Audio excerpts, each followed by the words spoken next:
Hare Krishna, Krishna Krishna, Hare Hare, Hare Ram, Hare Ram, Ram.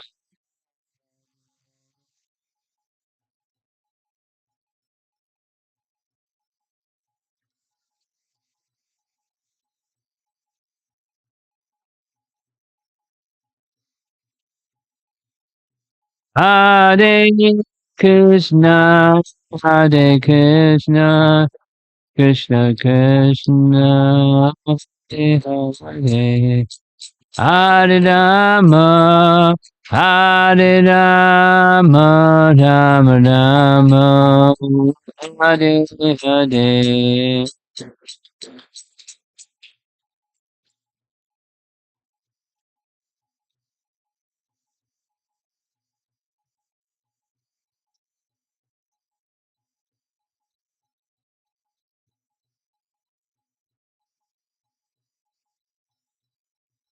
Hare Krishna, Hare Krishna, Krishna Krishna, Hare Hare, Hare Rama, Hare Rama, Rama Rama.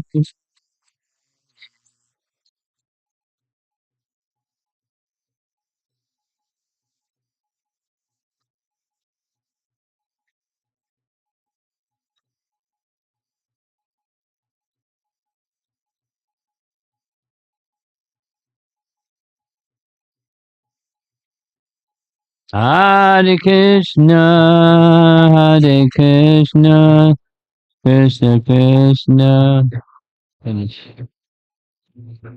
Hare Rama, Hare Rama, Rama.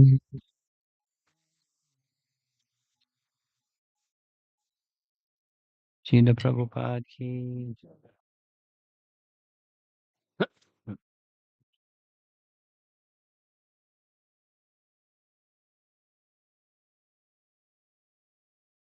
The princess. But you like chanting, right? Yes. She's very clear. She likes chanting.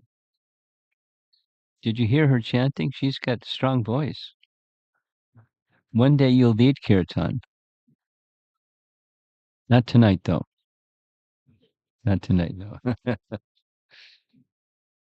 So I seek request to read from Canto 1, Chapter 6, Text 21. 1, 6.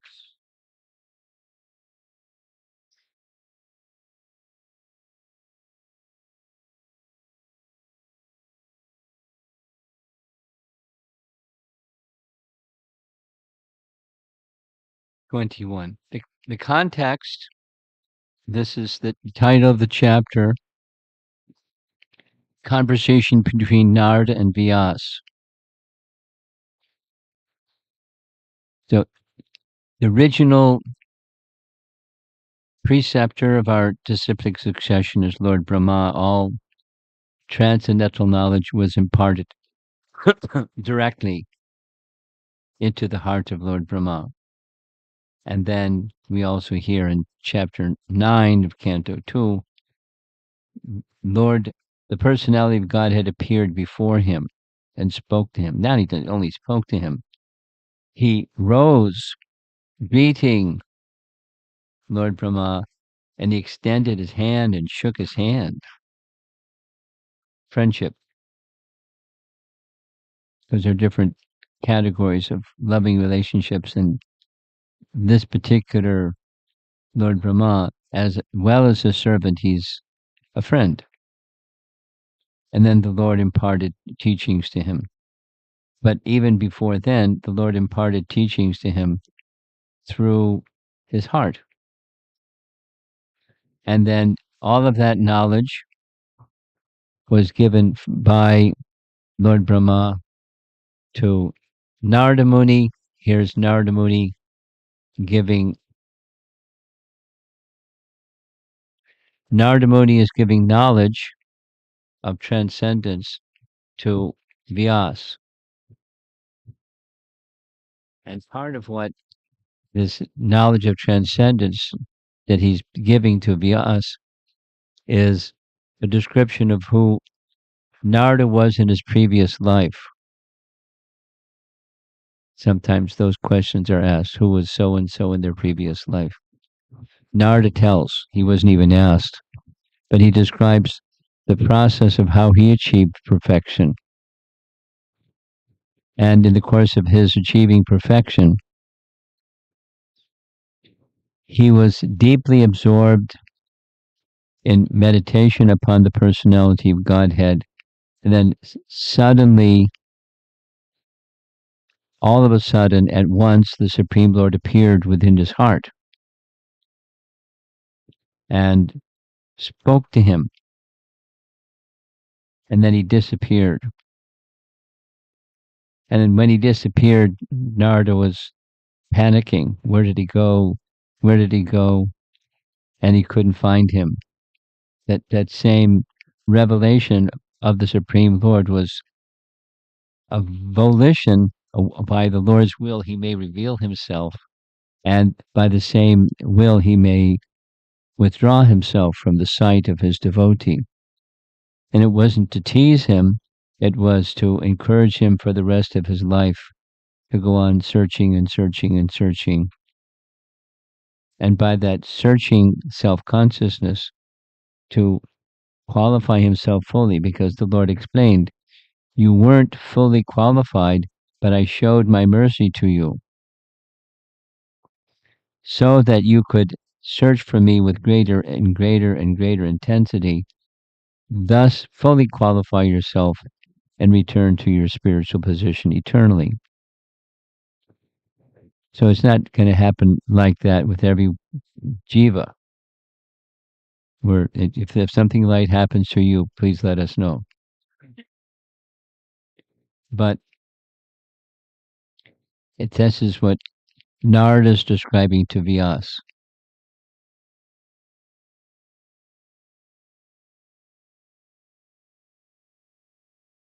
So then, he heard the Lord's voice. I'll go back. Narada says to Vyas, I desire to see again that transcendental form of the Lord, but despite my attempts to concentrate upon the heart with eagerness to view the form again, I could not see him any more.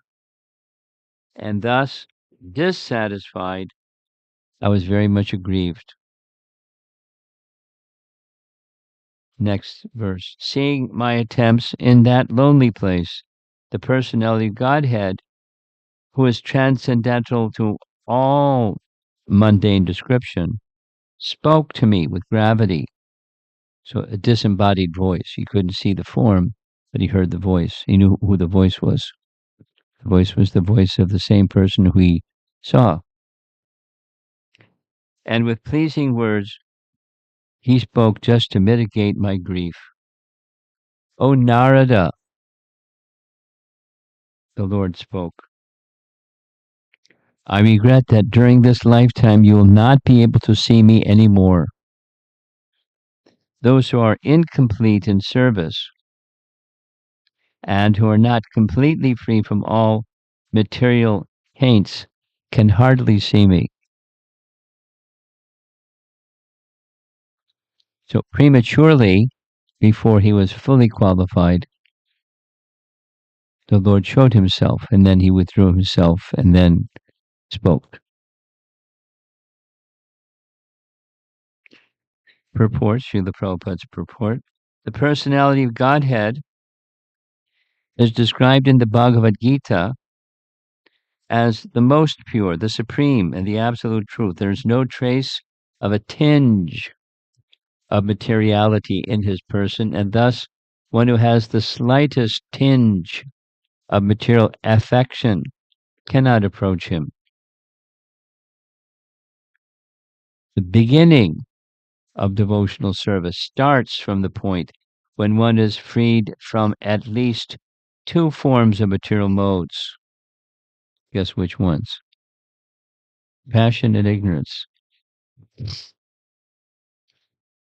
The result is exhibited by the signs of being freed from kama, or lust, and lobha, covetousness, or greed, kama and lobha.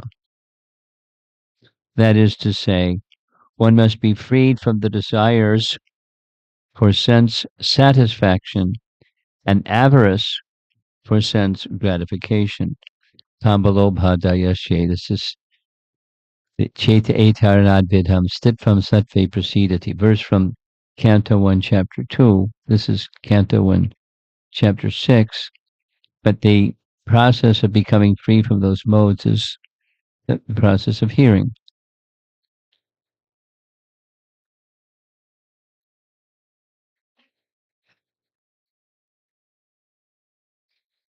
The balance mode is of goodness, and to be completely freed from all material tinge is to become free from the mode of goodness also. To search the audience of God in a lonely forest is considered to be the mode of goodness. One can go out into the forest to attain spiritual perfection, but that does not mean that one can see the Lord personally there. One must be completely freed from all material attachment and be situated on the plane of transcendence, which alone will be to get in personal touch with the personality of Godhead. The best method is that one should live at a place where the transcendental form of the Lord is worshipped. That means you can make your home better than the forest. But it's not just installing a deity in the home, it's the consciousness of centered on worship of the Lord. Many years ago, in the course of my travels, I didn't use airplanes. I had a Ford Econoline van, and if I didn't have a place to stay, I slept in the van. It's like rustic. But I traveled all over the country, so I didn't, it wasn't like big, long journeys to one city to the next. It was just, I was all over the country. So one of the places I visited was Memphis, Tennessee. Memphis, Tennessee. Memphis, Tennessee. And the place that I visited was a very nice Vaishnav, Dr. Rao.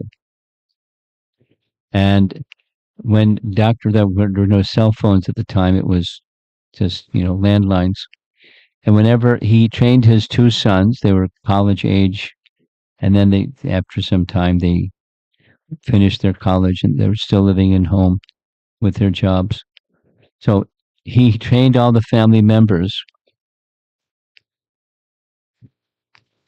When they answered the phone, instead of saying hello, it was Krishna's house. Dr. Rao said it, his son said it, she could say it. Krishna's house. No, it was just spoken, but it was also the consciousness that Dr. Rao tried to create in the home. And they weren't Hare Krishna. There's no temple. It was Krishna's house. But so it was a nice family because Krishna was at the center, and they were staying in Krishna's house. It wasn't Dr. Rao's house. It might have said that on the deed or something, but Krishna's house, consciousness. And that's better than the forest.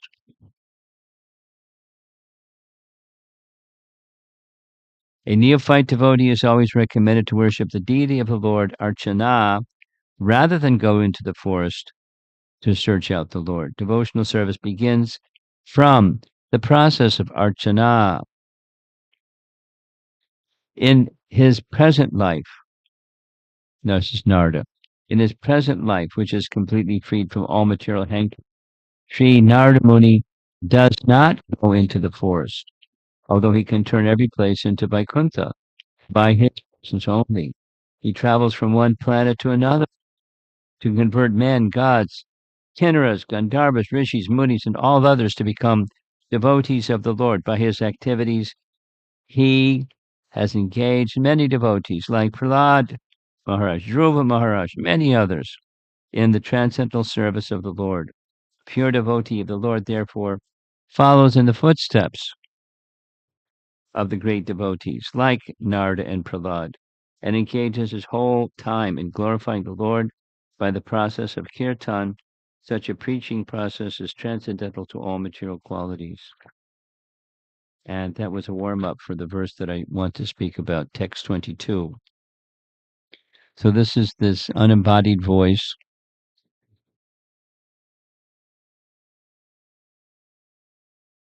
O virtuous one, you have only once seen my person, and this is just to increase your desire for me, because the more you hanker for me, the more you'll be freed from all material desires. This is called personalism or Krishna consciousness. Or Krishna consciousness is a very personal process.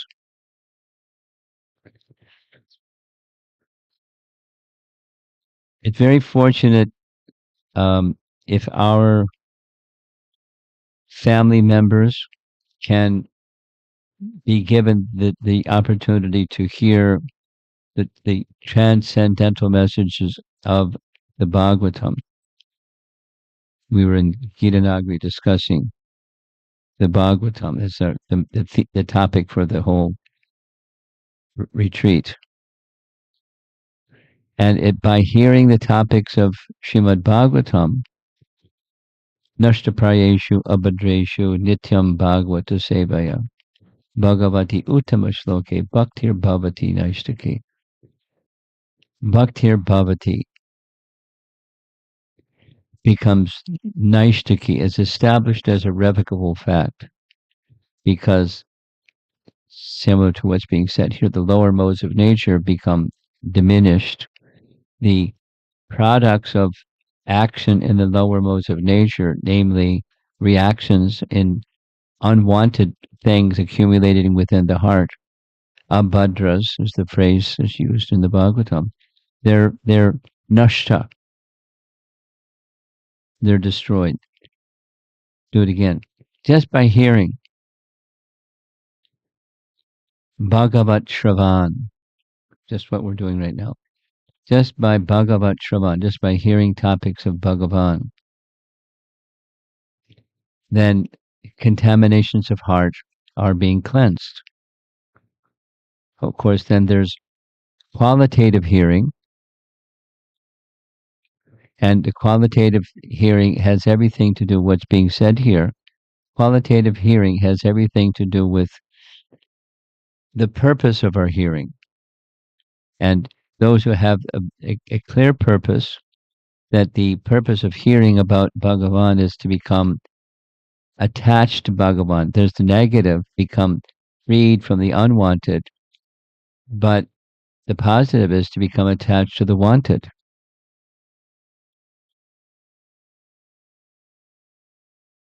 Now, supposing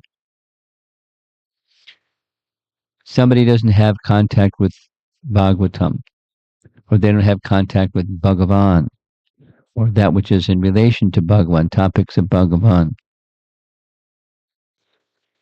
They want to become free from material suffering. Suffering is something that's good, but unwanted comes from contaminations of heart. So if you're, for example, if you're a Buddhist, really simple. If you're a Buddhist, then you'll hear Buddha's teaching. And Buddha's teaching is the root cause of suffering is desire. To become free from suffering, become free from desire.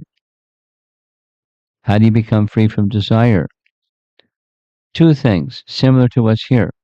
You live your life in the mood of goodness, starting with ahimsa, being nonviolent towards animals and all things towards life, nonviolence, and cleanliness and truthfulness and charity and mode of goodness.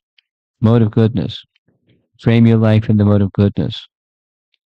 And engage yourself in meditation.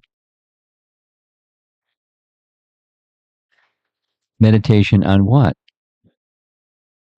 Well, there are different processes of meditation, different types of meditation, but it's not specified in Buddhism. It's just meditation on the moment because pay attention.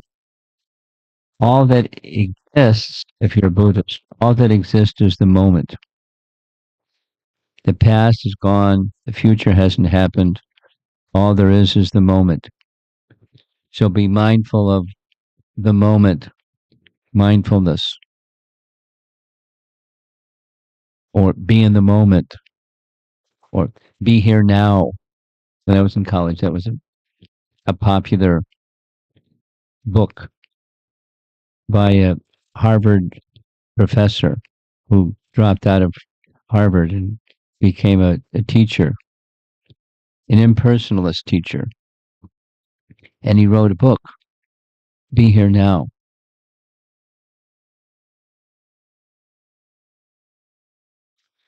And if you're a Buddhist, the mindfulness is be in the moment, be in the moment, be in the moment. If you become really good at being in the moment and your life is completely immersed in goodness, you may reach this wonderful stage of enlightenment. And what's enlightenment? Enlightenment is going on the other side of the moment. What's that? If all there is the moment, and you go on the other side of the moment, it's nirvana.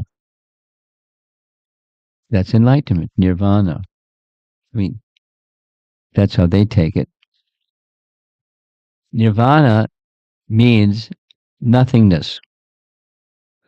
Over here, there's somethingness, and that's the moment. Go on the other side of the moment, and there's nothingness. The process is different, but the conclusion is quite similar to impersonalism. Or impersonalism is covered Buddhism, where Nirvishesh Brahman is all that is. And what's Nirvishesh Brahman? Well, you can't. It has no qualities to describe it. It's nirvachaniya. You can't describe it because it has no qualities or characteristics. It's the absolute truth, is qualityless Brahman,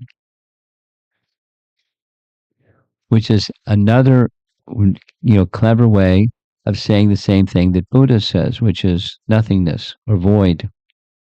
So void philosophy and impersonal philosophy are in the same bucket. There's nuances of difference, but it's essentially the same. And what we're hearing here in the Bhagavatam, what the Supreme Lord is speaking to Narada is the problem, the root cause of suffering is not desire. Root cause of suffering is ignorance. And ignorance induces ignorant desire, because desire is of the soul. Supposing you are influenced by ignorance, then there's ignorant desire, and ignorant desire leads to ignorant activity, leads to suffering. So the root cause is ignorance, not desire. So direct your desire. What's being said here is that the Supreme Personality Godhead is through sound informing Narada, I've shown my form to you, although you weren't fit yet. You weren't squeaky clean yet. You weren't ready to see my form. But I showed my form just so that you would desire to again see my form. Now, he could do that with everybody, but he doesn't do that with everybody. He did it with Narada. And Narada's relating his experience to Vyasa. And Vyasa had a similar enlightenment moment under Narada's instruction. The instruction from Narada to Vyasa was, now that you've compiled all the Vedas and you're still feeling, having done all that work, that you didn't make mistakes, but you're feeling dissatisfied because you haven't sufficiently glorified the Supreme Person. So in order to glorify the Supreme Person fully and properly, then you do the same thing. Sit in trance, samadhi, in trance, and you'll get a realization. And that realization can then be the substance or the springboard of the composition, the Bhagavad Purana, the histories of the Supreme Person, Bhagavan, who is beyond the modes of material nature. And so Narada is part of this Bhagavatam that's composed by Vyasa to explain the personality of Godhead Bhagavan in fullness. So the more, the principle is, the more one hankers or asha, has desire for association with the Supreme Person, the more correspondingly material desire diminishes. It's really simple. The principle is, if you turn the light on brighter, brighter, brighter, darkness is dispelled, dispelled, dispelled. If the light becomes dimmer, dimmer, dimmer, darkness gets stronger. Inversely proportionate, they say in math. So that's what Supreme Personality of Godhead is saying to Narada. I wanted to encourage you, although you weren't fully qualified yet, I wanted to encourage you to make you fully qualified by desire, a spiritual desire, the hankering to see the Supreme Lord. Now, supposing most of us in the room, probably in the category, we haven't seen the Supreme Lord yet, other than maybe in the deity form or some other feature, a nice painting or something. But the personal direct experience of seeing the Lord can be made possible through sound. That's the recommended method of bhakti for all time, and particularly for this age of Kali. When in this age of Kali, there's a few distractions.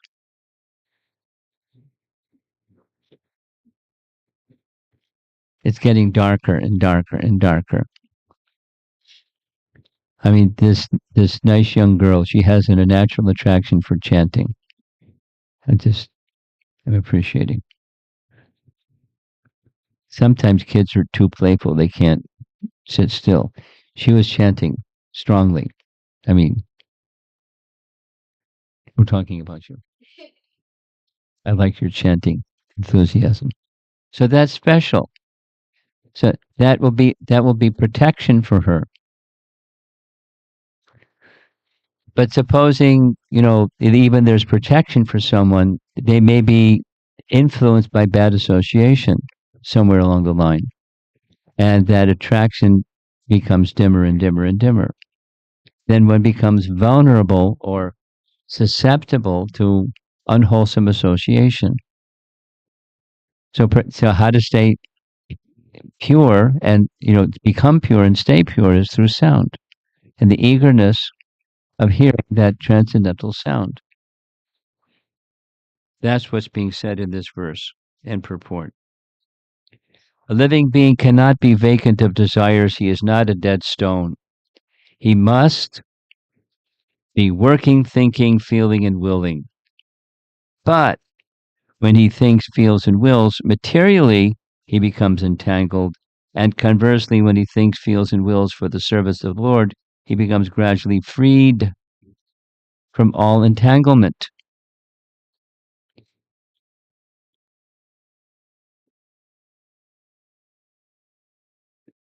The more a person is engaged in the transcendental loving service of the Lord, the more he acquires a hankering for it.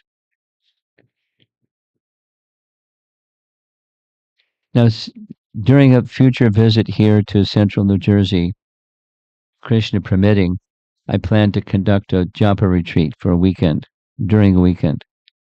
And one of the topics is going to be on this topic, how to go beyond mediocrity in chanting or complacency, or how many years of chanting, chanting, chanting, chanting, and then the bell rings and you see Krishna. It's not a matter of years, it's not a matter of quantity, how many mantras you chant.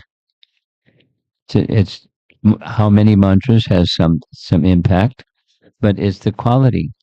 So how to lift the quality of our chanting so that we actually have a taste for chanting, so that we want more and more and more. Not because there's some competition where you check a box or you get 5 gold stars instead of 3 on your report card. It's not, it's not what Krishna consciousness is. It's an experience of a relationship of loving dealing with Krishna. And how does that awaken so that you want more and more and more, at least qualitatively more. You want it not just because I'm not satisfied yet, so I want to become satisfied. We want to be happy. We don't want to be other than happy. So how to get that spiritual happiness? As Chaitanya Mahaprabhu teaches in Shikshastaka, Durdaivam Idrishim Ahajani Nanuraga. No, na anurag. No traction, no taste, no spiritual hankering. But there's some hankering I'm hankering to have that taste, but I'm not getting the taste. So that's a place where a lot of us are in. I mean, be honest about it or don't be honest about it. It's the place where most of us, many of us, are situated in. We're doing something. We're chanting, we're reading, and not a whole lot of progress. I mean, some of you may be making lots and lots and lots of progress, but most of the rest of us, it's like not so much progress. So why and what to do?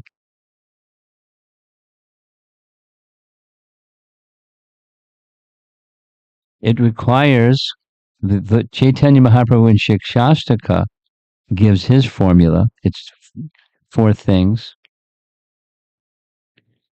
humility, tolerance, offering respect to others, having no expectation of respect in return. Those 4 things. Chaitanya Mahaprabhu, offers as the cure for having no taste. But during our japa retreat, we're going to hear 2 other things from Hari Bhakti Vilas. So this is a preamble to coming attractions. According Hari Bhakti Vilas is a manual in how to do everything in spiritual life. How to observe Janmashtami, how to perform marriages, how to worship the deity, how to observe Ekadasi, how to this, how to that, how to the other thing, and how to chant, where there's some taste. And two things, there's 6 things, but there's 2 things that are particular I'm going to speak about right now. And it's meditation on the mantra itself. And there's 2 divisions of meditating upon the mantra itself. One is the meaning of the mantra, and the other is the power of the mantra while chanting the mantra. What's the meaning of the sound?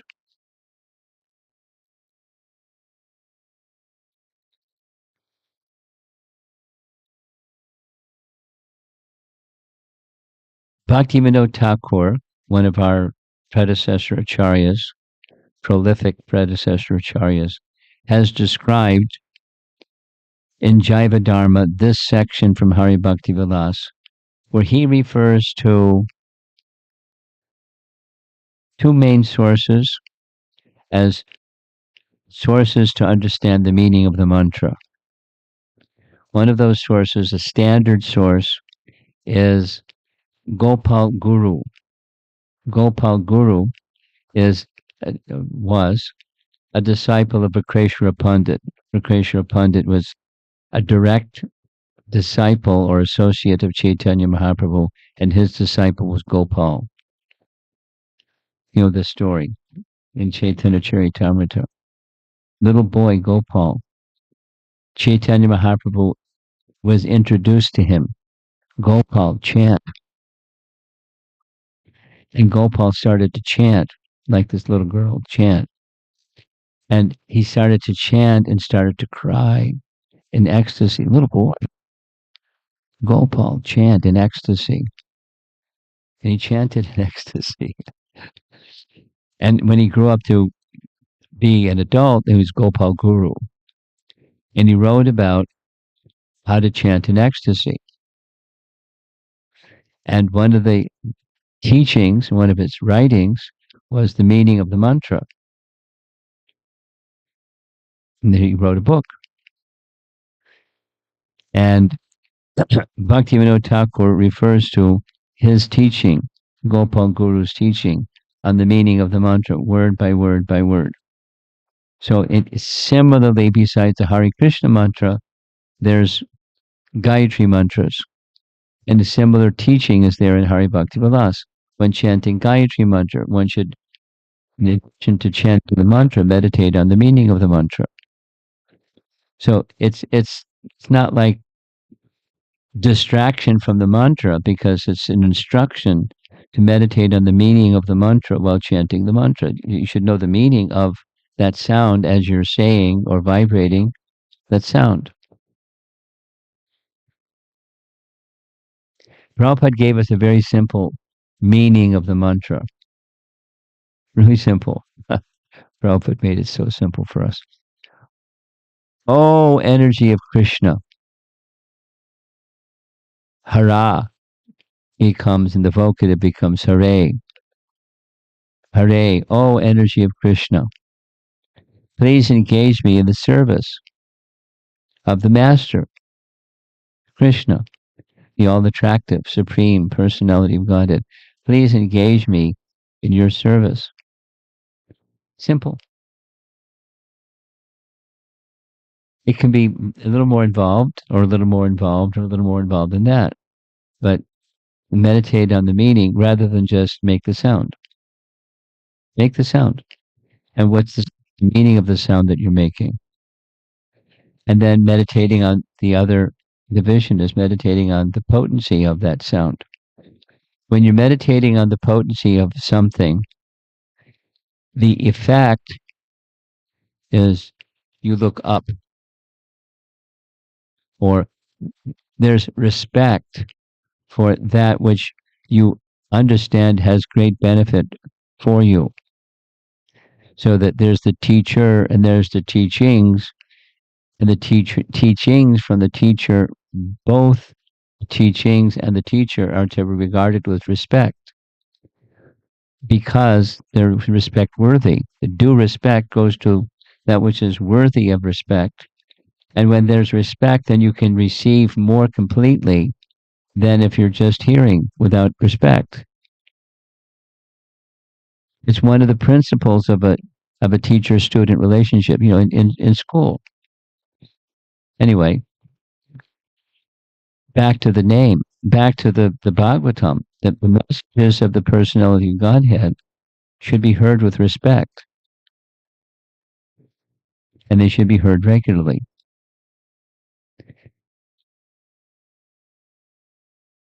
And when with respect and regularly, then that's how to make further progress beyond the mediocrity.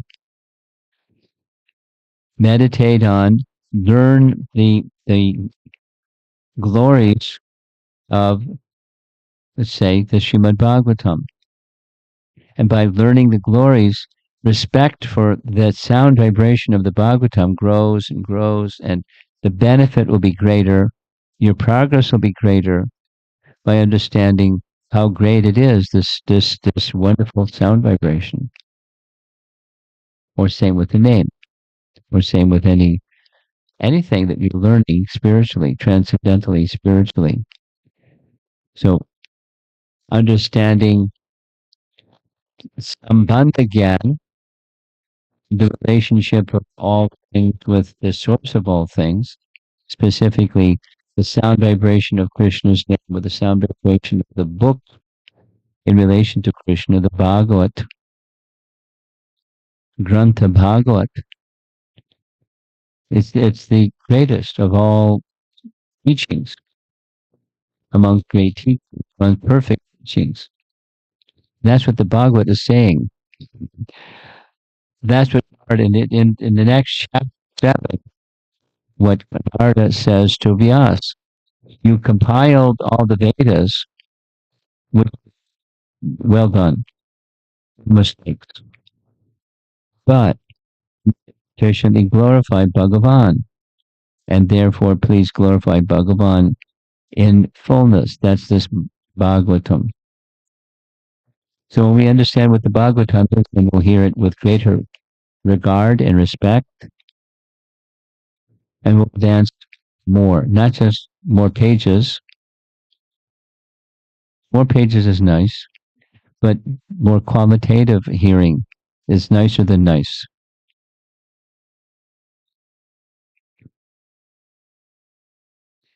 And this last sentences. One can go on increasing his hankering for the loving transcendental service of the Lord, and yet he will not find satiation or end.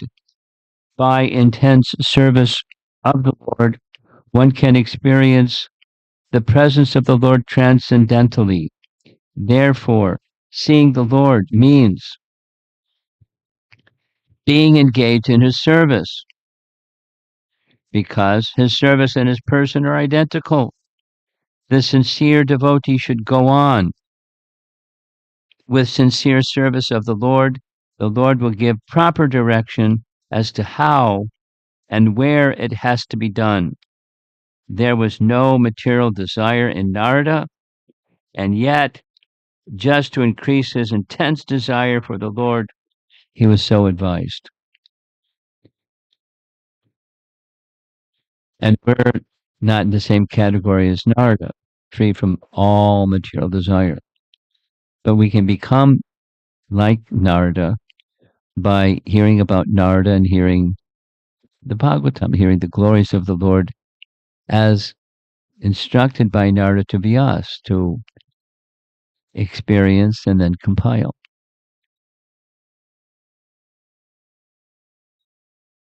Grantaraj Srimad Bhagavatam Ki Jaya. Is there any discussion?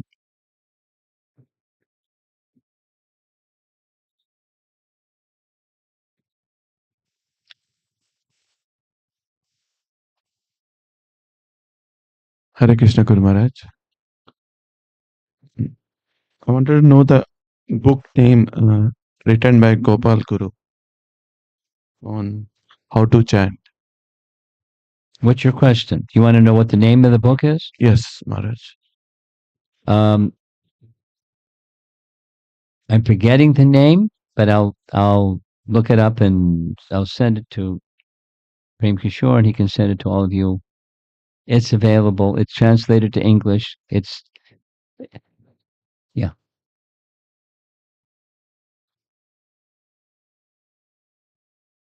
Something else? Yeah, thank you, Maharaj. That's all.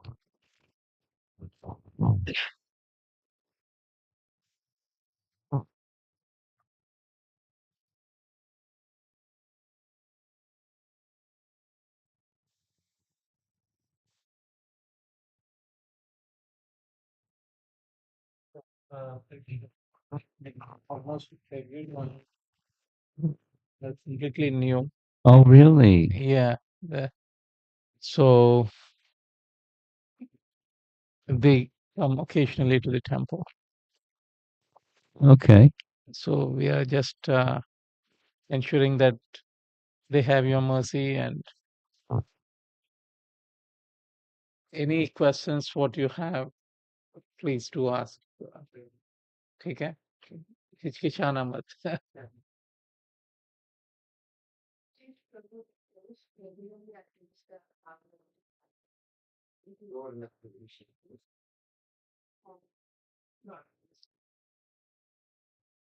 Okay.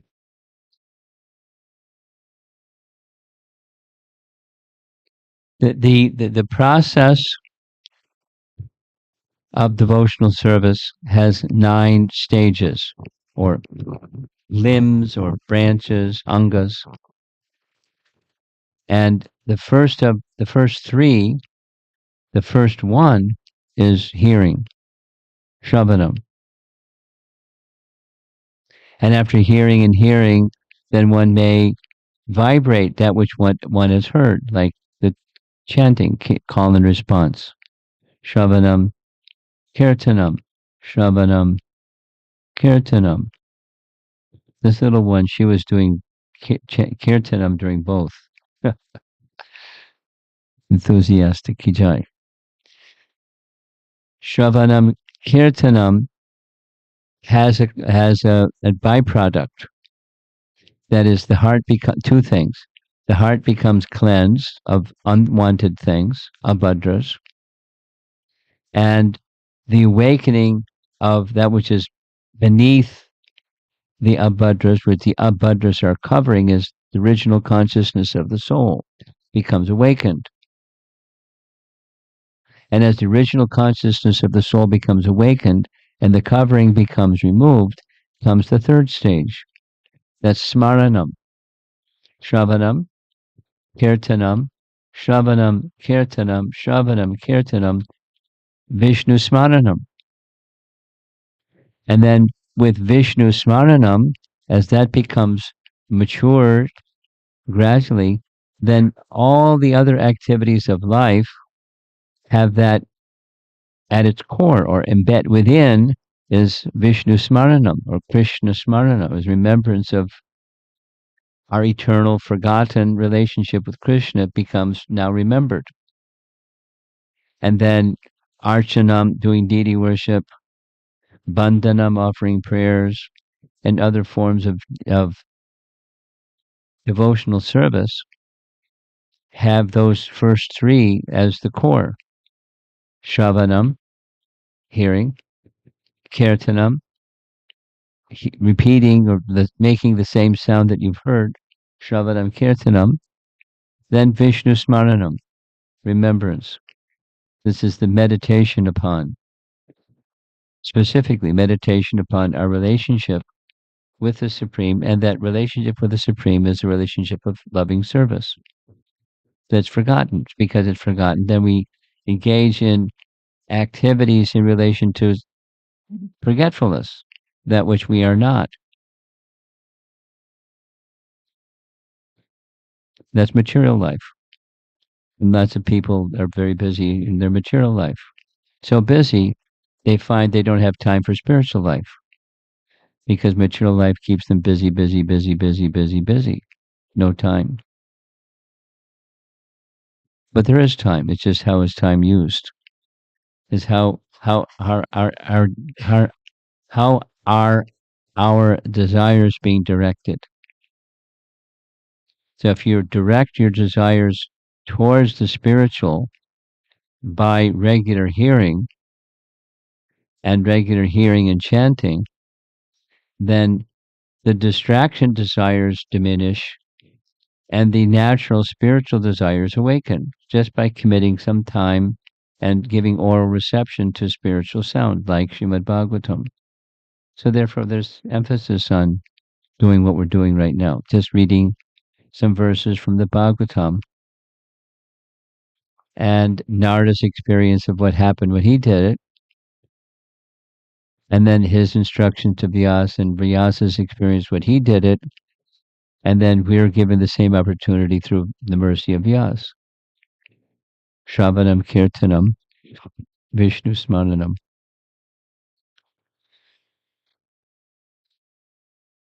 Okay. Well,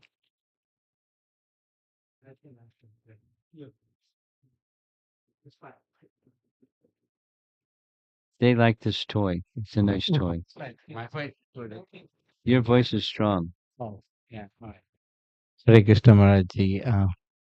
So I've been attending Gautam Prabhuji's classes, every Saturday 5 p.m. and my biological clock set that way. Even wherever I am, even I'm in a party or somebody invited me, even though I joined from my phone. Fantastic. I'm not saying I'm a really a fully Krishna consciousness, but I try to attend 5 p.m. But some reason I'm not able to join the Bhagavatam in the morning. I tried my best, but I keep failing. And Vimal Prabhuji always says, a Maya. So, do you have any bless or advice on for me? Smile. The nature of your question reveals you're going to get there, because it starts with it's exactly what we're reading, with a hankering. So, something that's good for you to do, for me to help you to do so you can do, is step back, introspect, and ask, why is this important? Not just, somebody said, or, how to get A's in exams, you know what the answer is, so you check the box and you get an A in your exam. So it's not just you get the A in your exam kind of an answer, but something inside. Why is this important? What's this human life meant for? Human life is different than animal life. So we do things that animals do, and animals do things that we do. What distinguishes the human life from animal life? Developing consciousness. It's not just doing the same things in a more sophisticated manner, and that's advancement of human life.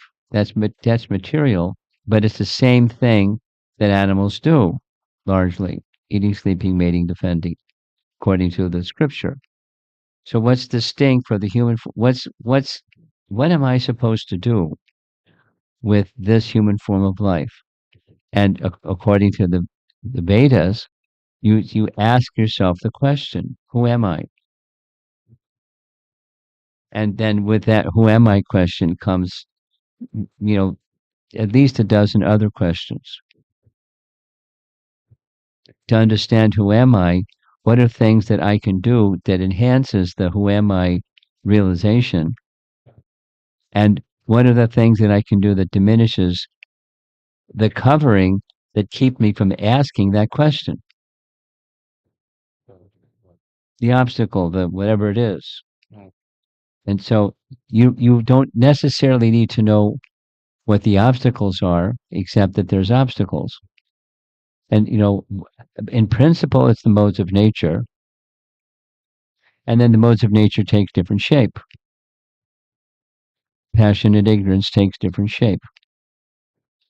Sometimes this and sometimes that. Or a combination, and we have our favorite mixture of modes of nature that are our particular personality and our brand.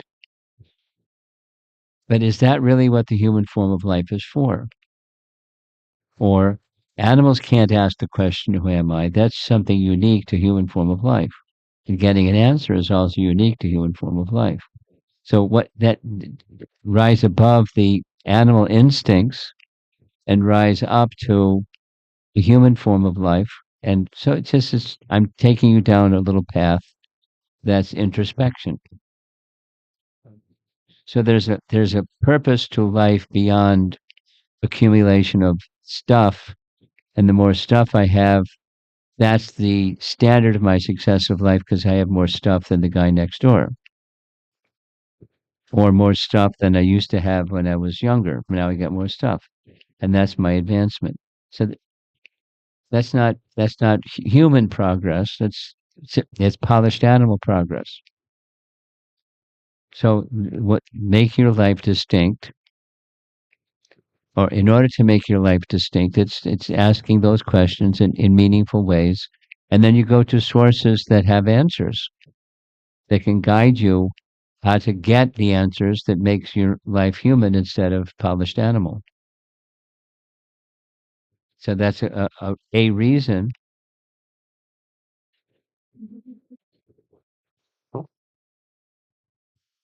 Surprise!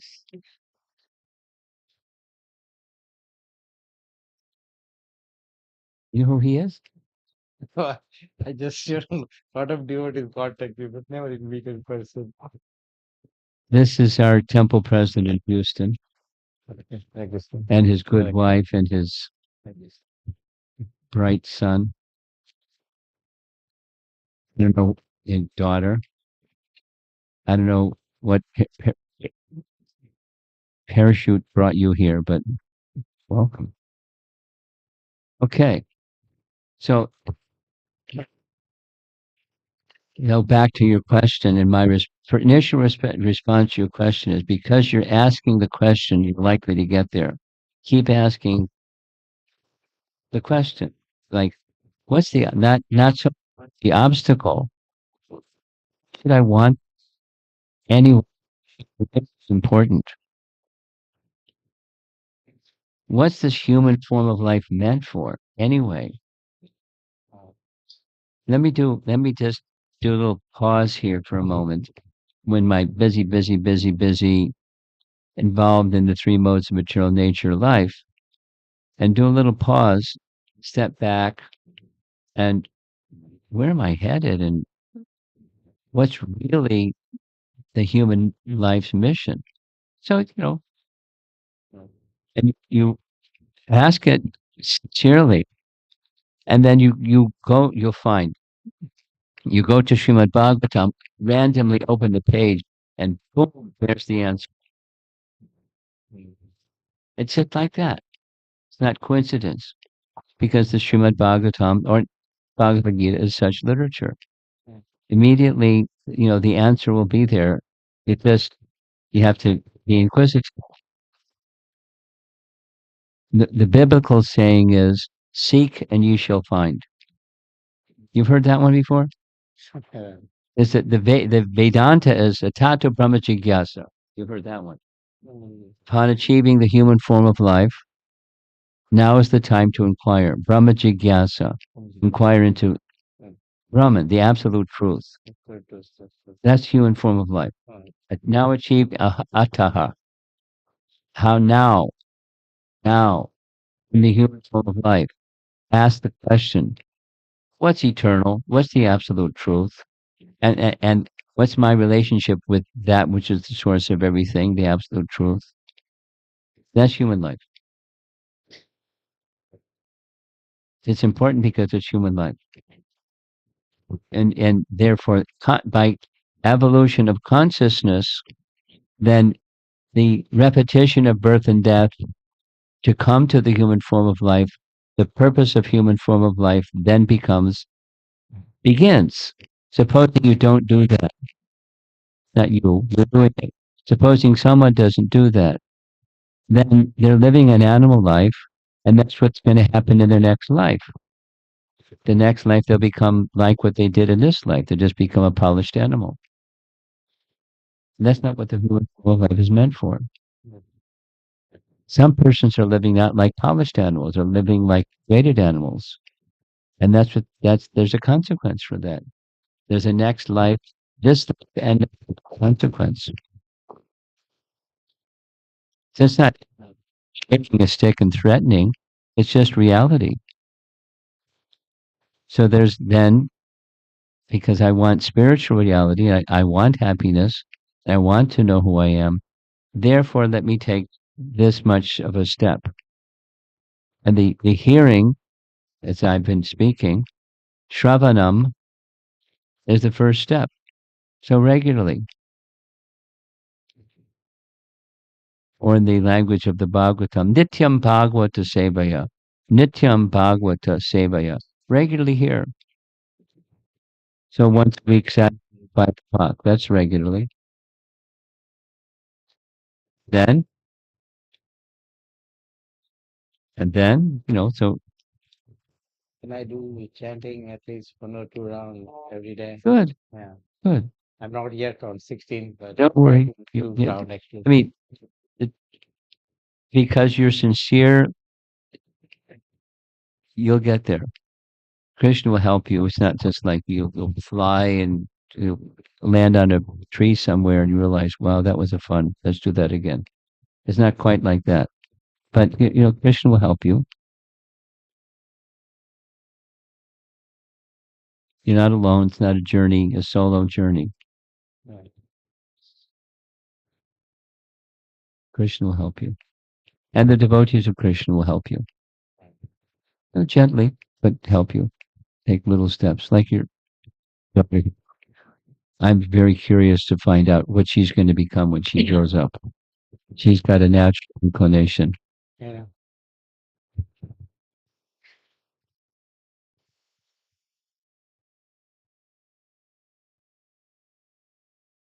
Okay.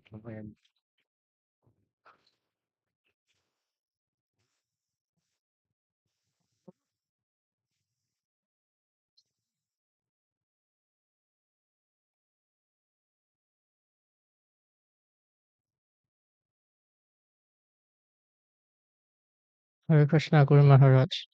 I just want to, I want to share that this current A little episode. louder.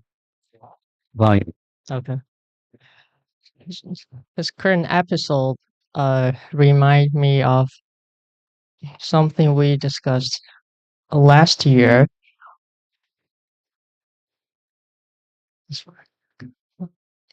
When about the book written by Sri Vishwanatha Chakravarti Thakur, the Madhurya Kadambini booklet. It's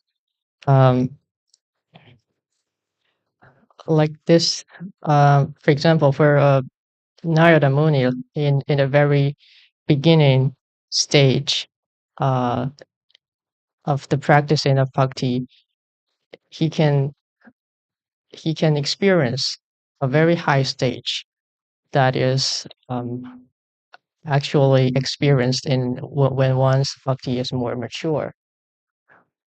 He could gain the direct darshan of the Supreme Personality of Godhead. And I think this is it's a special mercy that is given by the Supreme. Yes. And how then he kind of Supreme Personality of Godhead withdraw that darshan, and Narada is disturbed in heart, but at the same time he was not like discouraged. He is being encouraged to continue Yes. Yeah. on the journey. And so it's kind of like he talks about the diminishment of material desire and the Yes. increasement of spiritual desire. And like we can see from Narada's trajectory, he begins as a renouncer, a renouncer of the material aspects, and then that is the start. That is his start, and then he gets the darshan of the Lord is kind of a initiation of him in a sense, and then he begins to go on his purification process, and then he mature as a spiritual person, like how Madhurya Kadambini is describing. He's mature more and more as a spiritual person, and at the same time, the material aspects becomes gradually dwindled, like a shadow, and diminished. Yeah. He's modeling. Narada is modeling the stages of bhakti. He's teaching, but he's also modeling. His Achar and his Achar are the same. He's giving teachings to Vyas, and then next he's going to give some specific teaching to Vyas, what he wants him to do, so that he can progress further, etc. Progress further, etc. He's an incarnation. So what's the progress further for an incarnation? But it's a pastime in which Vyas, although he's an incarnation, he has a spiritual master. Narada is a spiritual master, and Narada is doing the spiritual master function. Vyas, an incarnation, is doing the student function of his guru, and he achieves perfection.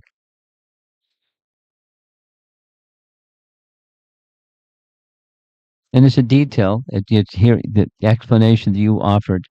There's a path that Narada followed, and he became a full renunciate.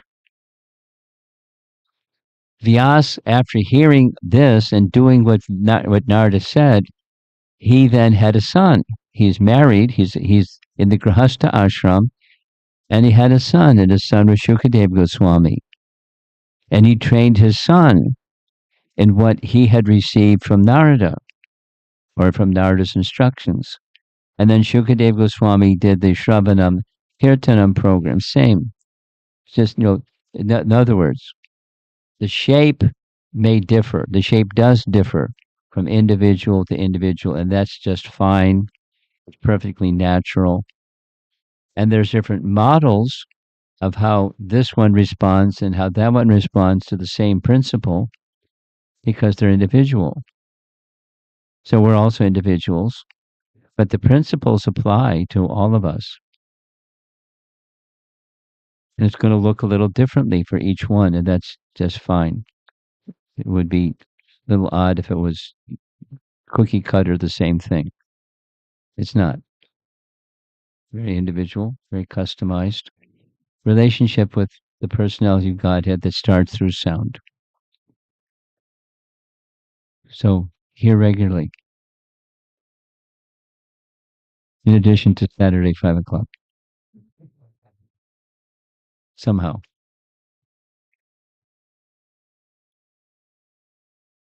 Yes.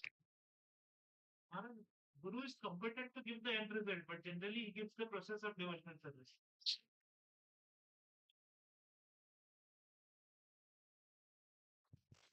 Maharaj, Guru is competent to give the end result, that is God realization to a disciple. Are you able to speak slowly? Yeah, I'll try, Maharaj. Please. Yeah. Be kind. Slowly. Maharaj, Guru is competent to give the end result, that is God realization. No, the Guru gives the process to achieve God realization. Okay. Go ahead. Yes. So when Prabhupada says that perfection can be achieved in a minute, that video is there where Prabhupada says in a minute when he was questioned. What does it mean? When Guru will give the process, or he can give the end result also, but generally he gives the process. You're speaking so fast. Okay. So Guru. I think I know what you're saying. The realization can come in less than a minute, can come in a moment, or may come in so many moments you can't count them all, so many lifetimes. So how quickly is your question? And that is it's inversely proportionate. Or you can say directly proportionate or inversely proportionate. Directly proportionate to one's application of the principle sincerely. Full surrender means fully letting go of all other shelters. Most of us have our favorite other shelters. How about you? You have some? It's okay. So the question is how quickly, and it's letting go. So generally speaking, the process is gradual because it evolves like the rising of the sun. It evolves. from our experience. The sun is always there, but our experience is gradual. So how gradual, which is your question, depends on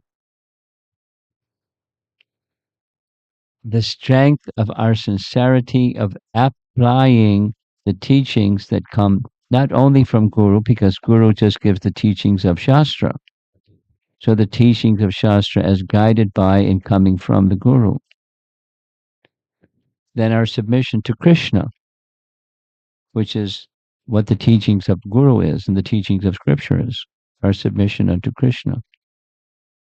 And with squeaky clean, nothing else.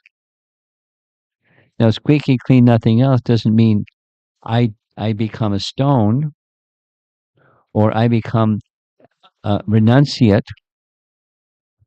It just becomes whatever it is that I do and involve myself with energetically is all in relation to Krishna's service.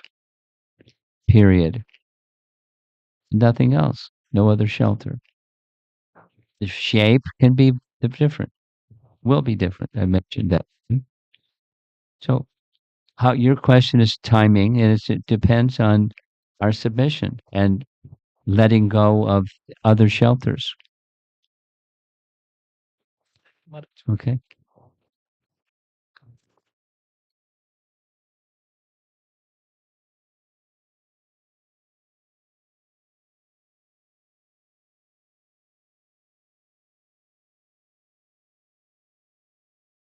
Hare Krishna.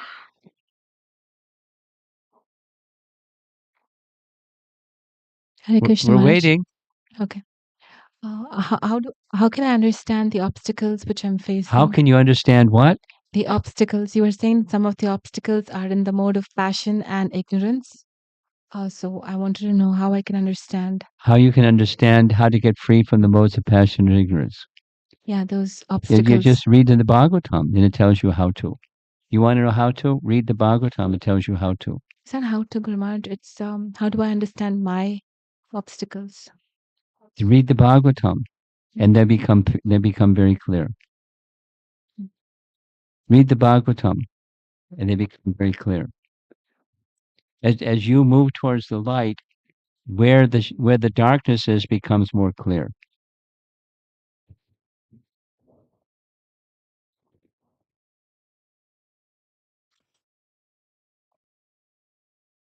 It's not the how to question. You know my usual answer to the how to question, right? It's sadhusanga. So because with sadhusanga it's a package. There's bhajana kriya, and through sadhusanga and bhajana kriya, there's anartha vritti. And so the main business in anartha vritti is not become conscious of the anarthas and become anartha conscious. The main business is to become Krishna conscious. So you don't need to worry so much which is my favorite anarthas. It'll become clear as you move, as you and any one of us move further towards the shelter of Krishna. It'll become very clear. As you move towards the light, the places where there's darkness becomes more clear. You wash pots I've washed pots too. So when you're washing pots, you don't notice so much where there's something stuck on the bottom of the pot. But when you start cleansing the pot, then you can see, over there and then over there and over there. And then you scrub extra over here and over there because it's obvious from cleaning that there's something stuck over there. So as you're engaged in the cleansing, it'll become clear what your favorite variety of unwanted things are. It'll become evident to you. Therefore, it might, Shravanam, Kirtanam, read Srimad Bhagavatam. in the association of devotees. And as the light gets brighter, you'll become clearer where those dark things are. But the message, even when you know what those dark things are, is not just become absorbed in anarjana vritti, become absorbed in bhajana kriya. It brings anarjana vritti. The horse pulls the cart, not the cart pulls the horse. So what's the horse? Bhajana kriya. Read Srimad Bhagavatam. Where? Okay.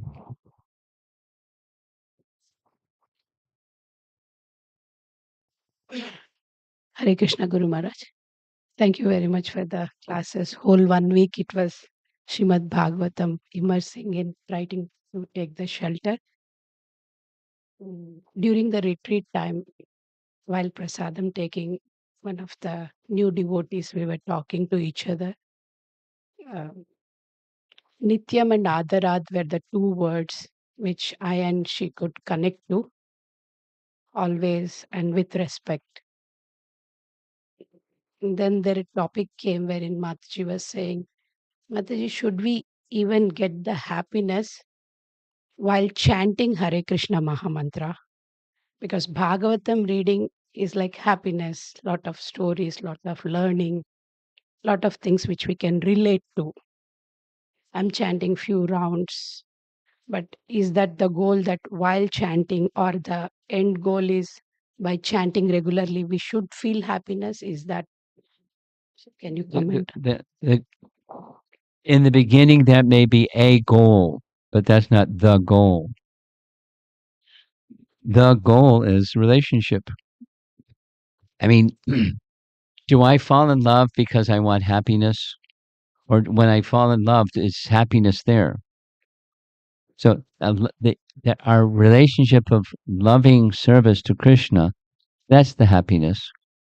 So the happiness, aspiring for the happiness, likely is, what's in it for me? It's not, rather than the person, the loving object, or the person who I love, that happiness is my happiness. I'm thinking about my happiness, and what I'm deriving from this nice, loving relationship is what I'm deriving, and that's not. It's incomplete. It's not like wrong, but it's not what real happiness is either.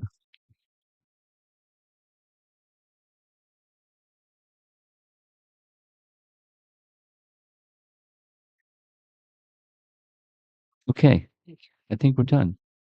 Thank you all for coming. Summer is coming on quickly. A little more warm and humid.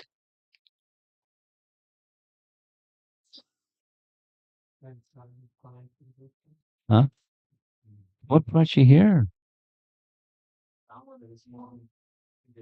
You're moving to New Jersey. Oh.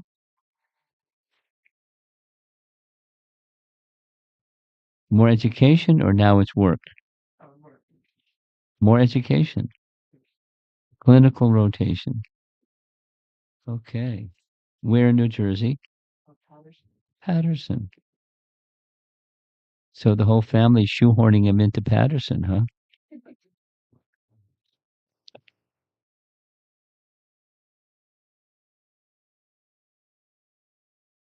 Little break from the heat of Houston. Okay. I'm going to distribute some Mahaprasad.